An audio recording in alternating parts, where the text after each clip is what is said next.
Thank you for joining us here today. Due to the inclement weather, we've been unable to meet, and so we want to have a recording, a virtual study here, so you can join us. We're certainly glad that you can join us here today. What we want to talk about this morning, I want to take a look here at the 55th Psalm, Psalm 55.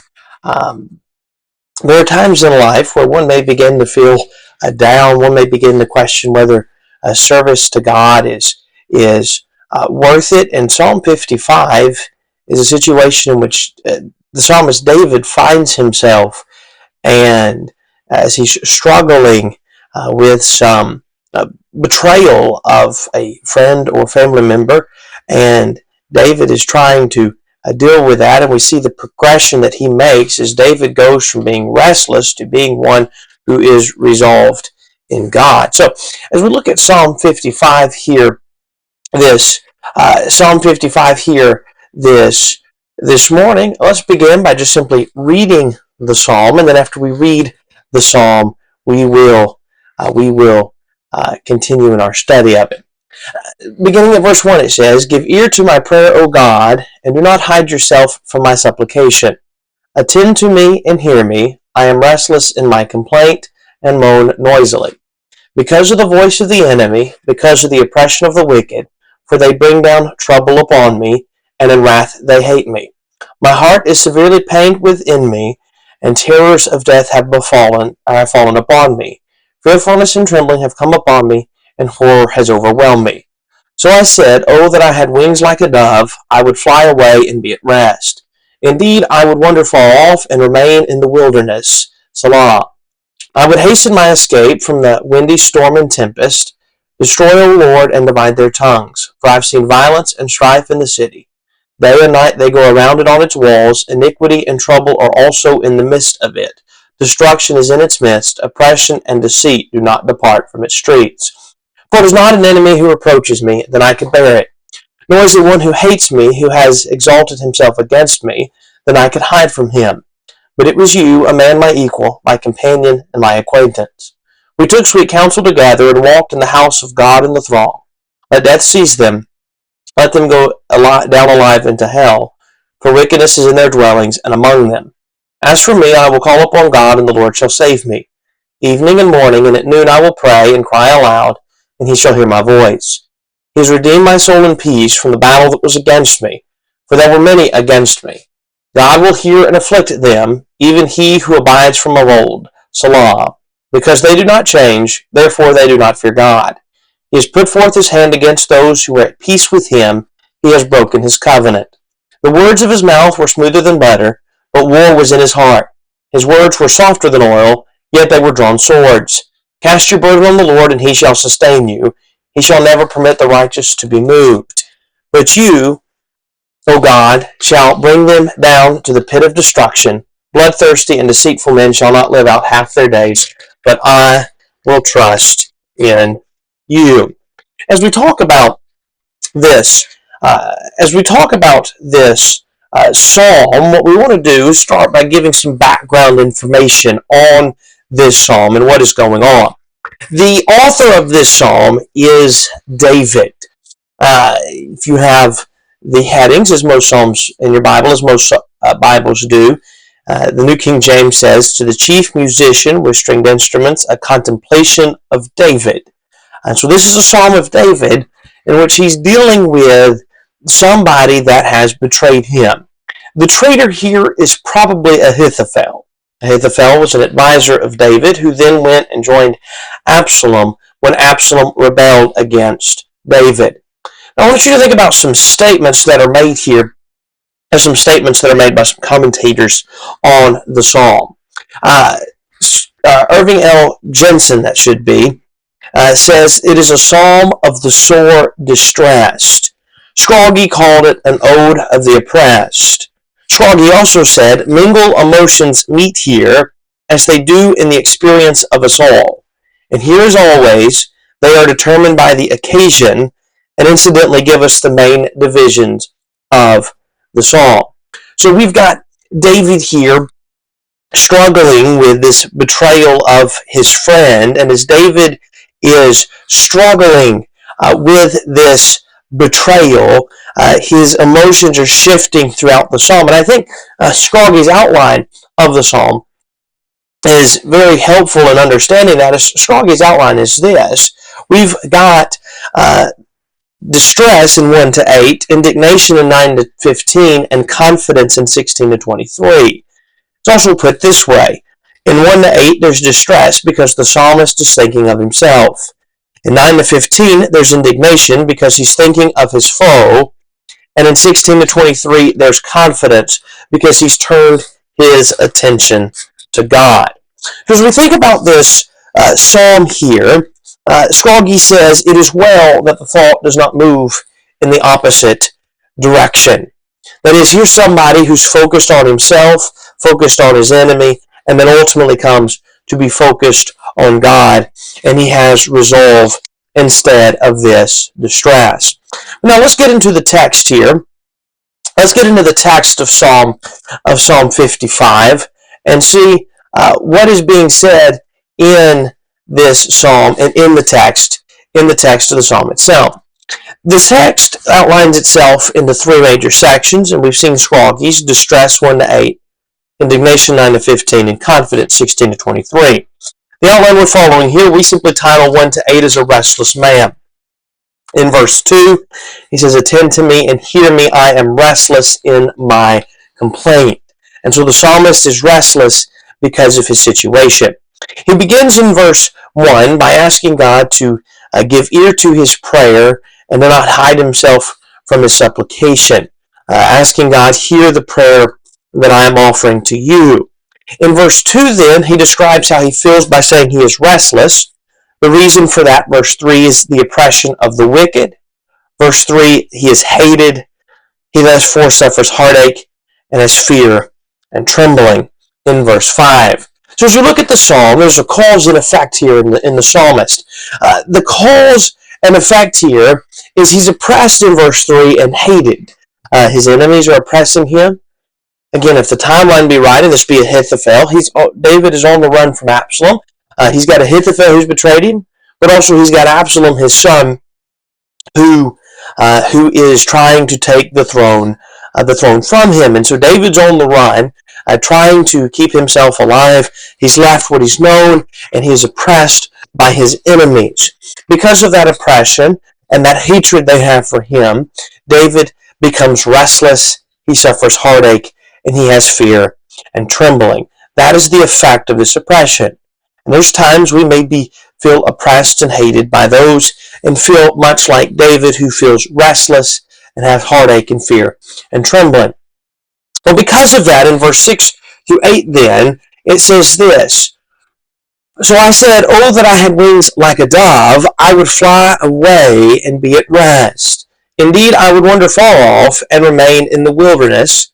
I would hasten my escape from the windy storm and tempest. David says, I wish that I could fly away, just get away from the troubles that befall me. And if I can just get away from the trouble, then I don't have to worry about that anymore. Maybe not fly, just wander off from that and escape. If I could get away and change my situation, things will get better. That's the attitude that David has. But then David's attitude shifts as we get to verse 9, and he begins to focus on his wicked friend. But before he gets specifically to this friend in 12 to 15 and also 19 to 21, he focuses on the wicked world around him. He said in verse 9, destroy, O Lord, and divide their tongues, for I've seen violence and strife in the city. In verse 10, he says iniquity and trouble are also in the midst. He says in verse 11 that destruction is in its midst, and that oppression and deceit do not depart from its streets. The world we live in is wicked. There's violence and trouble and iniquity all around. And David says there's destruction and deceit in the world around. And we can look at the world around and, like David, may feel that restlessness and fleeing as we see a wicked world around us. But David's not only suffering in the wicked world or seeing a wicked world around him. David then has the friend that betrays him. And in verse 12, He says, "For it's not an enemy who reproaches me, then I can bear it. Nor is it one who hates me, who has exalted himself against me, then I can hide from him. But it was you, a man my equal, my companion, and my acquaintance." What David is saying here in Psalm 55 is, if it had been somebody that had been my enemy all along, then I wouldn't have really thought twice about it. If, as David had often fought the Philistines and other enemies around, if it had been one of them trying to pursue David, if it had been one of them giving advice to Absalom, David wouldn't have thought twice about it. But it was a man, as he says, who was not an enemy, but a friend who's now become an enemy. He then, in verse 14, says, "We took sweet counsel together and walked in the house of God in the throng." That is, were once friends that should be. We were friends. We were friends who took counsel together. We went to the house of God in the throng. We would, again, I think being Ahithophel, some say maybe it's Absalom here, but I think likely being Ahithophel, is Ahithophel's betrayal. You were an advisor and gave counsel to me, and we would go to the house of God together, and now you have betrayed me. And in verse 19 then, he begins to talk about the character of the one who betrayed him. He said in verse 19, "God will hear and afflict them, even he who abides of old, because they do not change. Therefore they do not fear God." David says he's not changing. This one who has betrayed me is being the way that he was before. He's staying the same. In this new state where he's now become my enemy, he's staying the same. And he says because he doesn't change, he doesn't fear God. Here's a practical lesson for us. If we're not what we need to be and we refuse to change, it shows a lack of fear of God. But not only does he say it's a lack of fear of God, he then says in verse 20, he's put forth his hand against those who were at peace with him. Again, he's unprovoked. If David had done something first to Ahithophel to provoke him, it would make sense, but David had not. And yet now Ahithophel has become his enemy. Why? I've not done anything to you is really, I think, David's reaction. What would cause you to do this? And yet Ahithophel has done so unprovoked. Verse 20b, he has broken his covenant. That his word means nothing. There's nothing he could say to you that would make you think, you know what, he's changed. Here's somebody that what he said before has proven not to matter later on. Here's a man who's broken his covenant. He then says in verse 21a, here's a man that has been hypocritical. Here's a man that's been hypocritical. The words of his mouth were smoother than butter, but war was in his heart. His words were softer than oil, yet they were drawn swords. You can almost imagine here that Ahithophel is this smooth talker, if you will, or whoever this betrayer is. Again, I think Ahithophel, that he's this smooth talker, and he's whoever's telling him, these things, and then all at the same time, war's in his heart. He's putting forth one thing and yet living in a different way. He, in reality, is hypocritical or an actor. That is, he's put on a mask, pretending to be something he's really not. David says he's hypocritical. But not only is he hypocritical, he's dangerous. His words are softer than oil, yet they were drawn swords.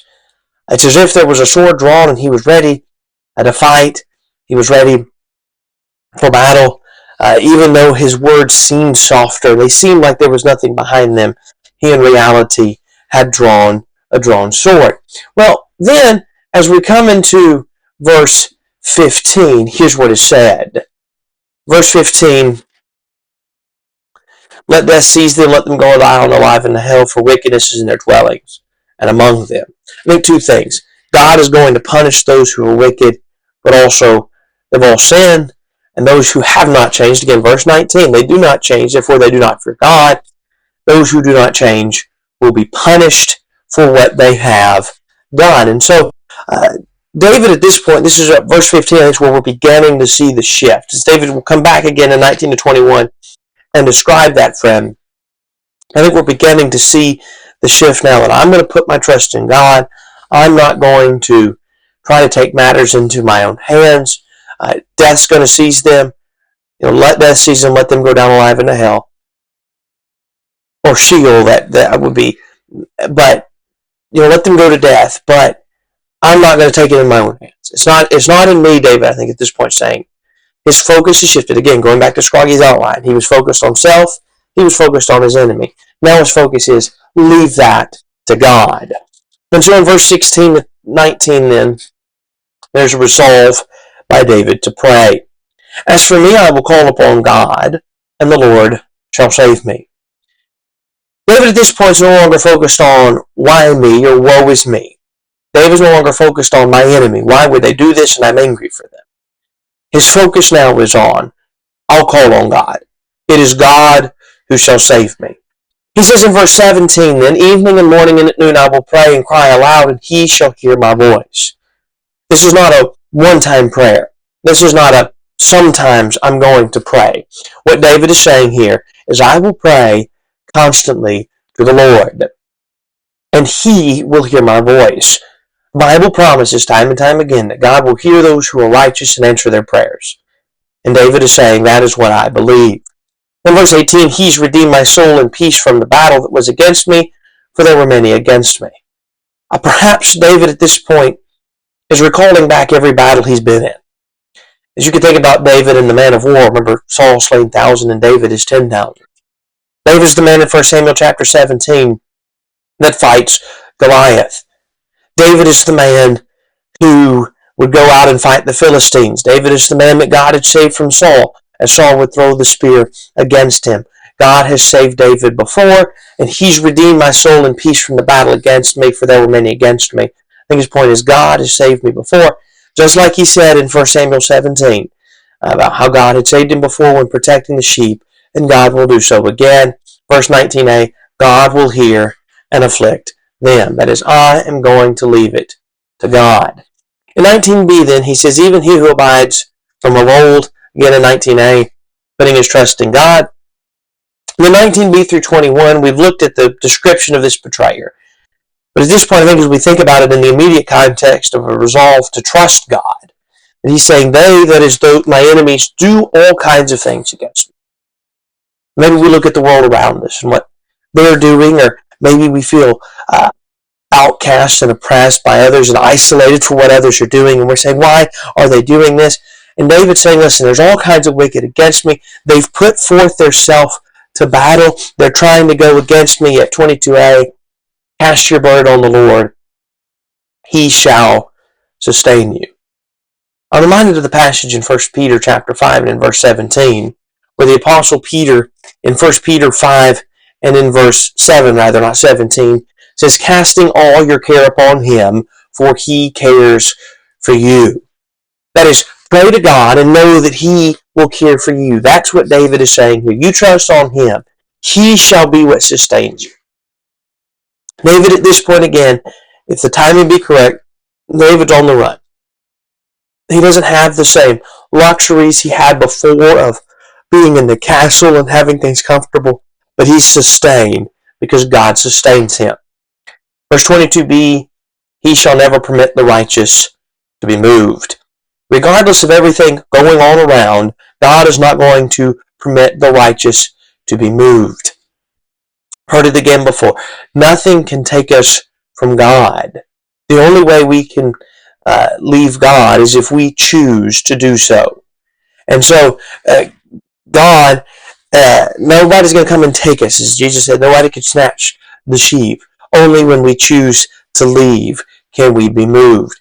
So, cast your burden on the Lord. He's going to sustain you. He's not going to permit the righteous to be moved. Verse 23, he will keep me.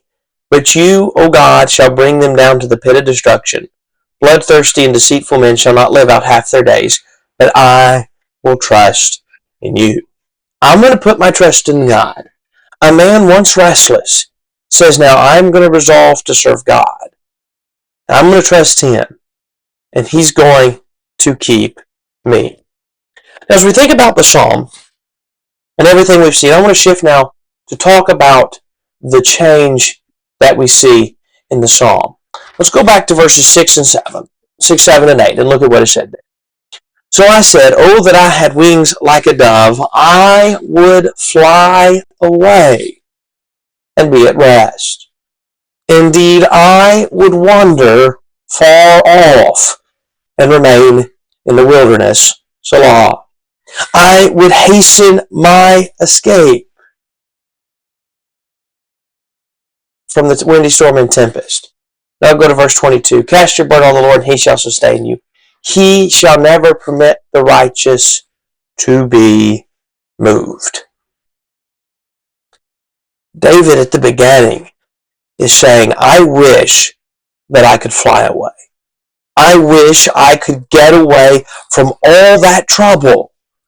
Everything that faces me, I want to just fly away and get away from it. I want to wander off. I want to hasten my escape. He ends the psalm by saying, the Lord is not going to permit the righteous to be moved. I want you to think about something for a minute. David's situation did not change. In the psalm, from beginning to end, the change is not the situation. David is on the run. David has enemies oppressing him and hating him. When the psalm begins, in the middle of the psalm, he's angry because about it, and it has that indignation. And when the psalm ends, he's at peace, he's at rest. He resolves in God, he trusts in God, and he says, I'm not going to be moved. And the change was not his situation. And sometimes we may look at our situation and think, if things just get better, things may look bad, but if they just get better. And yet, David here, his situation didn't change. What changed was David's attitude about it and his focus. And the same is true for us today. We may find ourselves in some difficult situation, whether it be a trial of life from the standpoint of health issues, or maybe somebody lost a job or something and they find difficulties, or maybe there's persecution and we're feeling hated. Whatever it is, sometimes we think if I could fly away, then I'll have rest. But the rest and resolve is found not in changing the situation, but in changing our focus from self to God. Again, as Straugy said, well, that the thought does not move in the opposite direction. Sometimes we're focused on God, and then situations arise and we focus on self and get down and quit. That's not David here. He focuses on God. Now, let's finish our study of Psalm 55 by spending just a few moments looking at some practical lessons. That is, what can we do to make application in our everyday walks of life? Take what David has said here, and how can I make application to make sure that I am serving God faithfully and I'm not restless, but I have resolve? Well, let's start with this. I learned first and foremost that distresses will come. When you look at 1 to 7 of what the psalmist is suffering here, there's the distress. I'm restless in my complaint and moan noisily because of the oppression of the wicked, for they bring trouble upon me. Here's a man, a king, who seems at peace finally. Saul's not pursuing him. He's got rest. He doesn't have the same problems he had before, living among the Philistines and the enemies. He's in this kingdom, and now all of a sudden trials are coming again. Here's a king who's suffering. And David here, as he's suffering, is much like what we face, where we can face suffering no matter how good things seem. There may be times the trials are going to come, and they will come.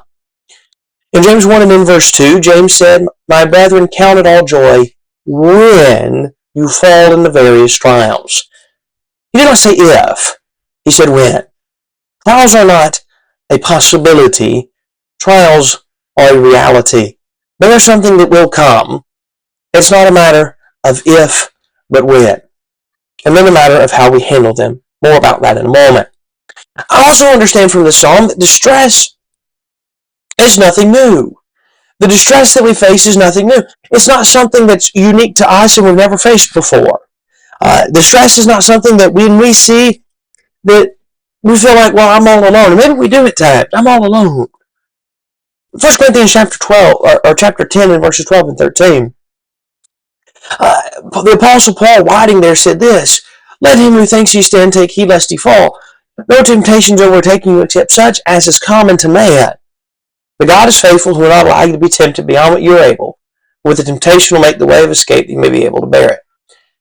Specifically here, he's talking about temptation, but I think the point is true as well when it comes to any trial of life. We may think it's unique. Nobody's ever suffered like I'm suffering before, but distress is nothing new. It's nothing unique to us. And let me say, when distresses come, we're going to want to escape. Can I just get away from this? Then everything will be better.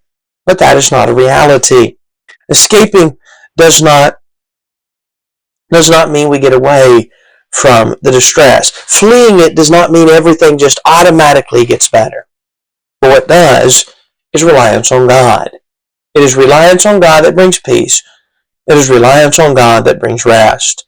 Again, looking at verse 22, cast your burden on the Lord, He shall sustain you. He shall never permit the righteous to be moved. There's no need to fear. There's no need to worry about the things that we suffer. Cast your burden on the Lord, and He shall sustain you. The distress is nothing new. And finally, we can overcome distress. In those situations like David, we may think we need to flee and what's wrong and how can I get away. We can overcome it. Again, it's talking about temptation, but the principle is true of suffering as well. Let him who thinks you stand take heed lest he fall. No temptations overtaking you except such as is common to man. And God is faithful, who will not allow you to be tempted beyond what you are able. With the temptation will also make the way of escape, that you may be able to bear it. You can bear the temptation.